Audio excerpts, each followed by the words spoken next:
Yo, Zaunitas! Bem-vindos a mais um vídeo aqui no canal. Hoje a gente vai estar dando uma vista aqui na repercussão que tá tendo, né, essa prisão do Léo Dias. Foi sentenciado a 8 anos de prisão por causa de piadas que ele tava fazendo no show dele. Tem várias pessoas comentando sobre isso. E uma dessas pessoas é o Danilo Gentili. Então vamos ver o que o Danilo Gentili tem a falar. Ele que tá passando por uma época bem ruim, né? O Danilo Gentili tem se estressado muito ultimamente.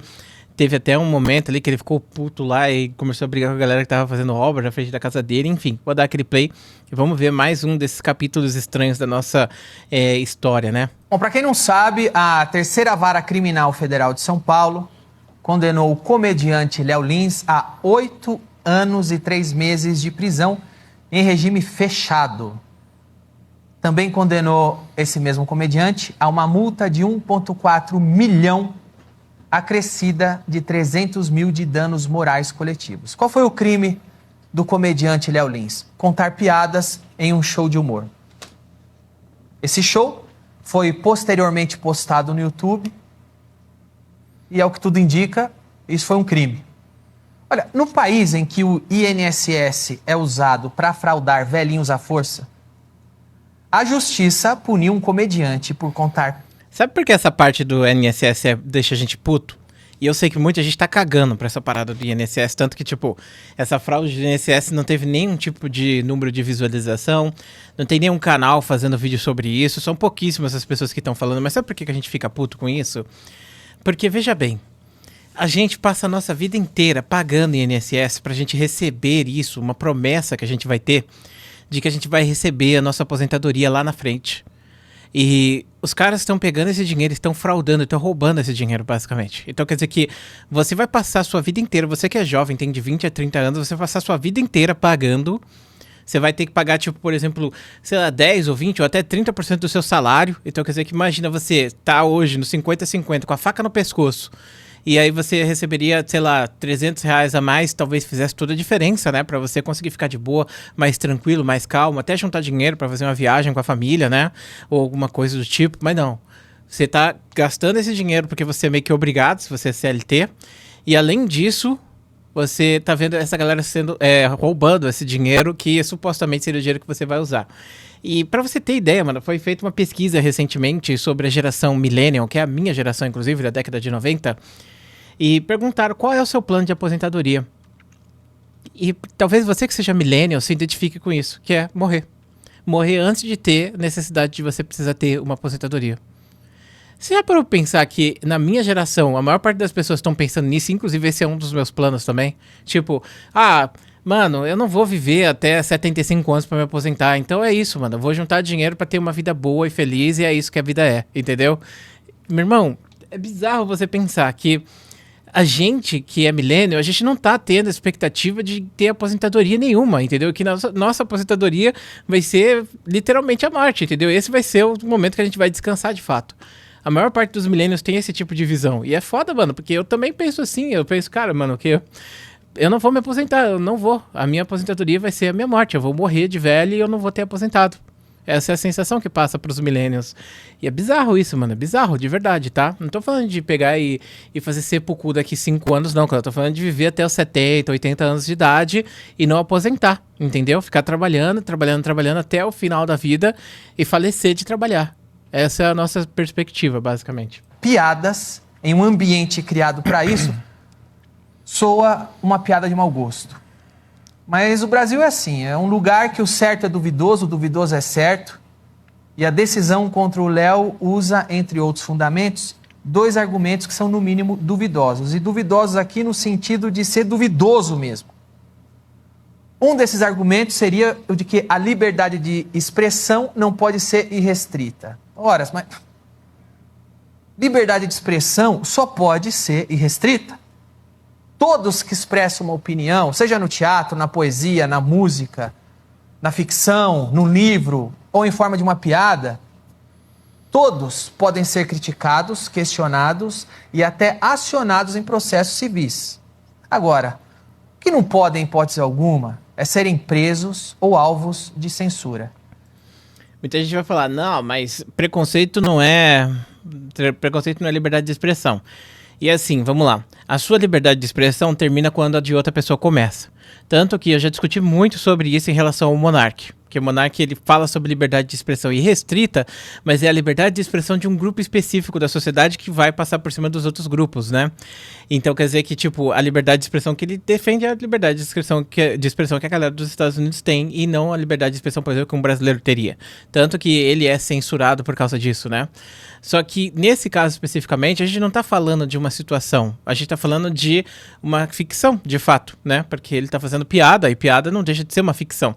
E é muito difícil fazer esse tipo de comparação, porque você vê nas redes sociais muita gente que é preconceituosa e usa esse argumento de que tá fazendo uma piada como forma de, tipo, deixar mais leve esse preconceito, e não é bem o que acontece. Mas no caso do Léo Lins, é diferente, porque ele não tá nas redes sociais, ele tá num show fechado, onde as pessoas vão lá e pagam pra ver esse tipo de humor, entende? Então por isso que eu acho que é complicado esse tipo de situação, no caso dele, né? Piadas não fraudam o INSS. Piadas não estimulam golpes. Piadas não matam gente pobre de fome. Piadas não geram gente morrendo no hospital porque o dinheiro da saúde foi desviado. Piadas não geram intolerância, não geram preconceito. Piadas são apenas piadas. Agora, o outro argumento dúbio e fartamente reproduzido na imprensa é de que o humor não é um passe livre para cometer crimes. E, de fato, o humor não é um passe livre para cometer crimes, até porque o humor não comete crimes. O humor é baseado em fantasia, em ficção, em exagero, em jogos de palavras, em associações de quebra de expectativa, em preparações e desfechos. O humor é uma forma de arte e de escrita como qualquer outra. O humor, como outras atividades artísticas, existe para brincar, provocar, fazer pensar, causar o alívio em quem está ouvindo, causar o riso, causar boas sensações. E como toda forma artística, a liberdade para se fazer humor, para se contar piadas, deve ser protegida. Olha, na minha carreira eu cansei de responder a pergunta qual é o limite do humor. E é incrível que muitos artistas não notem a pegadinha por trás dessa questão. Porque a hora que oficialmente tiverem limitado o humor como estão fazendo agora, a próxima pergunta vai ser: qual é o limite do funk? Qual é o limite da novela? Qual é o limite da poesia? Até onde uma música pode ir? Inclusive, muita gente já tá reclamando de algumas músicas aí, né? Até onde uma ficção pode ir? Ó, é melhor o remake do Vale Tudo não ter a morte da Odete Roitman. Porque vai que queiram prender o ator ou a atriz que matou ela por homicídio. Porque é aqui que a gente está chegando. Desde Aristófanes, na Grécia Antiga, a sociedade entende que comédia e ficção são uma coisa e que realidade é outra coisa. Agora, nos últimos tempos, algumas autoridades passaram a tratar comédia e ficção como se fosse verdade. Isso não é progressismo, isso é regressão. Uma sociedade que não sabe a diferença entre ficção e realidade, entre piada e verdade, não é uma sociedade do futuro, é uma sociedade pré-tribal. E a comédia, a ficção e a arte existem como válvulas de escape. Válvulas de escape para a gente poder rir e se distrair em um mundo que é muito duro, cruel e que a gente tem que engolir muitas mazelas de muitas autoridades. Pagar imposto, aguentar tudo quieto e calar a boca. E a piada e a comédia vêm para dar alguma válvula de escape. Se um músico não pode subir no palco para cantar a música dele, para quem gosta da música dele, algo está errado. Se um comediante não pode subir no palco para contar as piadas dele para o público que comprou o ingresso e quer ouvir aquelas piadas e gosta daquele tipo de piada, algo está muito errado.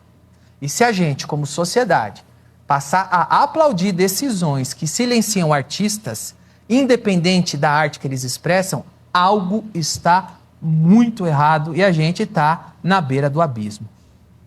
Me chateia muito, mas não me surpreende ler por aí que Léo Lins foi condenado por ser preconceituoso e praticar crimes de ódio.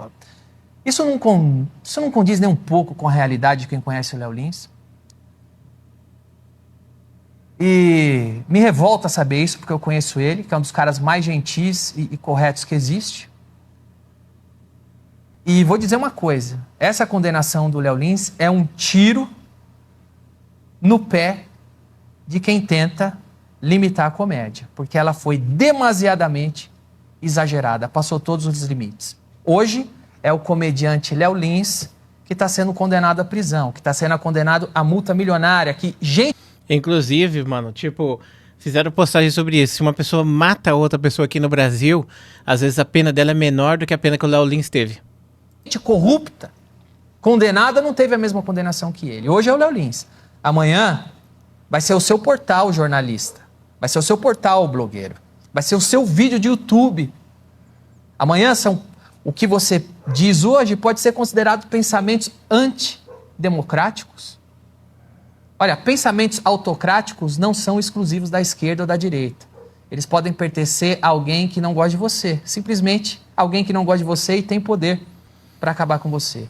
Aí seus direitos vão pro saco. Independente do que você acha ou deixa de achar. Olha, o Brasil precisa parar de brigar com a ficção e com a arte e se ater aos problemas de verdade. Os nossos problemas não são piadas. São idosos fraudados no INSS. São gestores públicos que roubam muito. São forças de segurança que praticam abuso de poder. São leis que não colocam medo em quem pratica crime. Intolerância é receber um tiro na cara por causa de um celular. Concordo, hein? Crime de ódio é bater em mulher por causa de uma aliança. Ah, Danilo, isso é populismo. Misturar INSS para defender seu amigo comediante, sua profissão. Você acha que é exagero? Você acha que é populismo meu? Então sai na rua e pergunta para qualquer taxista, qualquer frentista de posto de gasolina, qualquer garçom, qualquer trabalhador, qualquer pessoa que está na rua. Pergunta para qualquer pessoa, o que você prefere? Um comediante preso porque contou piada ou ter segurança para andar com seu celular na rua? O que você prefere? Calar a boca de um comediante e multá-lo em não sei quantos milhões de reais porque ele contou uma piada? Ou prender corrupto? Que está acabando com a vida e com o país. O Léo Lins pode recorrer em liberdade à condenação à cadeia. E eu estou aqui torcendo para que o Léo Lins consiga reverter essa condenação e continue livre. Isso é uma vitória para o meu amigo, que eu conheço muito bem, para a comédia, que é a profissão que eu pratico, para a arte, que é a classe, embora muita gente não queira admitir, a classe que eu e o Léo pertencem. Então, para o Léo Lins e para todos, eu desejo que todos continuem livres. Essa é a segunda vez aqui no Brasil que um comediante é condenado à cadeia em primeira instância. A primeira vez aconteceu comigo, alguns anos atrás. Eu fico na torcida para o bom senso prevalecer na segunda instância do Léo Lins, assim como prevaleceu na segunda instância da minha condenação. Eu torço para que o Léo não seja preso. A gente não precisa dessa piada de mau gosto, que é prender comediante por contar piadas. Eu espero de verdade que na segunda instância do Léo Lins o bom senso prevaleça, como prevaleceu na segunda instância daquele processo que eu também fui condenado por contar piadas. Valeu. Caraca, parabéns aí, hein? Falar uma coisa pra vocês, mano, é bizarro a gente tá nesse país assim, e as pessoas que hoje definem o próprio salário delas, os próprios privilégios delas, coisa do tipo, são as pessoas que têm o poder de silenciar e fazer. Por isso que muita gente tem medo de regulação das redes sociais. Eu acho que as redes sociais hoje elas funcionam à moda caralha. E que pessoas específicas, como por exemplo Mark Zuckerberg, eles têm poder de poder mudar completamente o discurso em um país inteiro, sabe? Como foi o caso do Elon Musk, que hoje ele tem poder o suficiente para criar restrições à autoridade brasileira por causa das coisas que fizeram contra o Twitter aqui no Brasil, entende? E eu acho errado que uma pessoa tenha tanto poder assim, ainda mais numa rede social, porque ela é feita por algoritmos que são calibrados pelo desejo dessas pessoas. Então, se elas quiserem que o ódio seja o ponto máximo de engajamento, vai ser. Mas quando você pensa em engajamento, meu irmão, se eles forem fazer uma forma de restringir, de regulamentar, você não acha que vai ser uma coisa para privilegiar eles especificamente?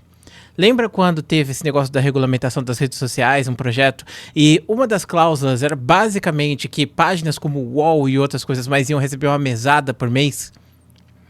Então, tipo, que tipo de regulamentação é essa que páginas que são amigas do governo, ou que são conhecidas, vão receber uma mesada do governo não, das redes sociais, sabe, para existir? Isso vai mudar a questão do ódio, do fake news? Não vai mudar. Vai continuar. O que vai fazer é que vai criar mais privilégios. Esses privilégios que é o que quebra, mano, porque a gente tá vivendo aqui basicamente num feudalismo, mano. A gente é, tipo, gado, eles são os nossos donos, eles comem as coisas mais caras, fazem as coisas, eles têm auxílio terninho, cara, eles têm auxílio tudo, eles ganham mais de 100 mil reais por mês. E eles definem, por exemplo, se você tem que trabalhar 6 ou 7 dias por semana. Sabe que bizarro é isso? Eu não sei como as pessoas ainda não acordaram pra isso, sabe? É bizarro isso. Por isso que é muito fácil você ser anarquista no Brasil.